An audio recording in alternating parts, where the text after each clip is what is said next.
Hi guys! This is Summer Susie. Welcome to my channel. Ngayon guys, magluluto tayo ng Jaran! Piniritong baboy lang naman guys, na hiniwa ko siya na pa-strips. Napakasimple lang guys ng ating recipe ngayon guys, kasi medyo nagki-crave lang ako ng fried pork. O, 'di ba? Fried pork belly, ganun. So guys, ito po, pakita ko sa inyo, binabad ko na ito guys kanina. Nababad ko na within 1 hour guys. So ang halo lang nito guys, itong what you call this, paprika, medyo mamula-mula, tapos naglagay ako ng MSG, tapos salt, at saka guys, konting lemon. Okay? So guys, 1 hour na itong nababad, so ipiprito na natin ito. So ipapakita ko muna sa inyo kung ano pa yung idadagdag ko dito. Eto guys, since baboy yun, nagdagdag ako ng gulay. Itong talong. Ang ganda nung nabili kong talong guys sa supermarket. Ayan no, hiniwa ko lang into half. Ayan. Tapos guys, gagawa tayo ng sausawan. So, ito lang naman yung ilalagay ko guys. May natira pang lemon. So, maglalagay kong lemon sa sausawan natin dito sa pork. Tapos, itong pipino, konting mangga. Hindi naman to lahat guys. Maglalagay ko ng onion. Tapos, konting ginger para masarap yung sausawan. Tapos, maglalagay ako ng toppings guys ng garlic. Tapos, syempre, kailangan natin guys ng suka. Ayan, salt, tapos sugar. O, diba guys? Tapos may sili. Ayan, sarap ng kain mamaya. So guys, magpiprito muna tayo guys nitong ating pork belly. Okay? So guys, pinainit ko na tong ating kawali. So ilalagay lang natin guys itong ating pork. Ayan. O, diba? Tapos guys, ayan, patutuyuin lang natin ito guys or ipiprito sa sarili niyang oil. Ganun lang guys. Diba? Napakasimple.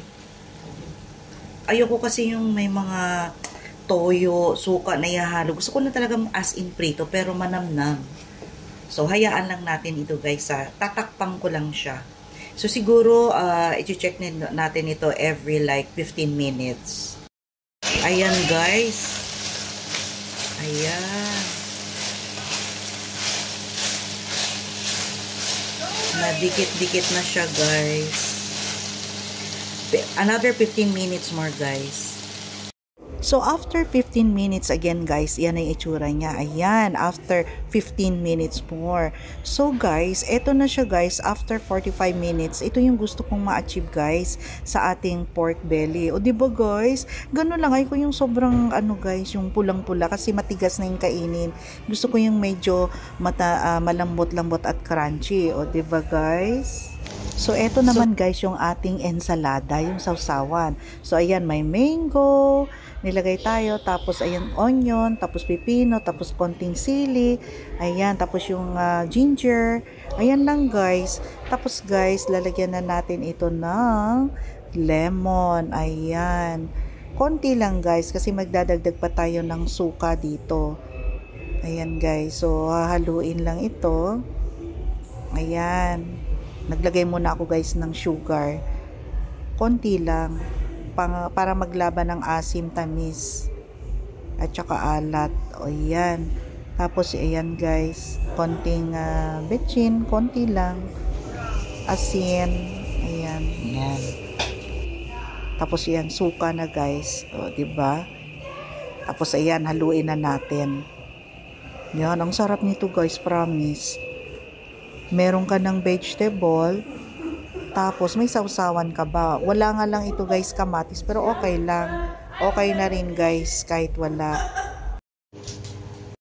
Ayan guys, o diba, ang sarap.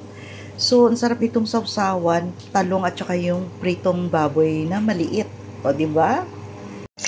Guys, prito ko na rin guys itong ating talong. Ayan.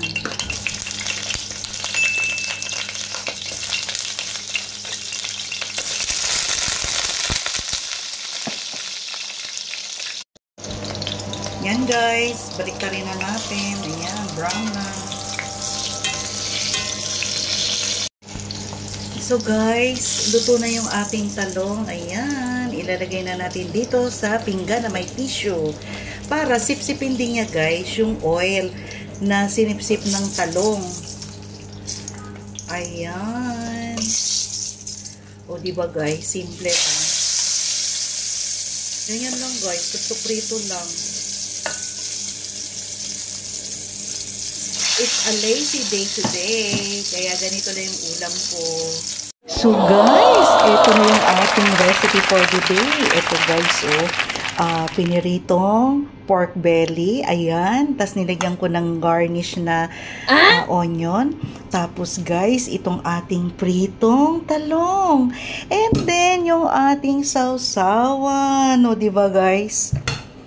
Perfect na perfect. So guys, ano pang hinintay nyo guys? Gayahin na itong ating recipe. So guys, don't forget to like, share, and subscribe my YouTube channel, Summer Susie. Bye guys! See you in my next vlog. Bye!